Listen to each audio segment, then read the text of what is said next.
எண்பேராயத்தை பத்தி சொல்றாங்க. எண்பேராயம்னா என்ன தெரியுமா? எண்பேராயம் சொல்றாங்க, 8 பேரை சொல்றாங்க. எண்ணுனா 8, எண்பேர் ஆயர், அதான் எண்பேராயர் சொல்றது. 8 பேர் கொண்ட குழு, 8 பேர் கொண்ட குழுக்களத்தை எண்பேராயர் அப்படி சொல்லுவாங்க.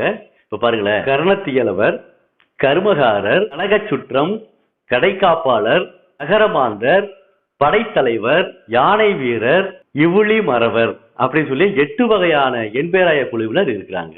சரிங்களா?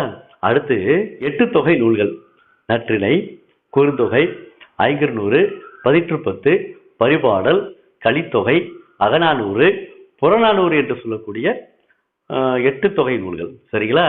அடுத்து ஈசன் குணத்தை பத்தி சொல்றாங்க. ஈசன் குணம் 8 குணமா. அந்த 8 குணத்தை பத்தி பாருங்களேன்.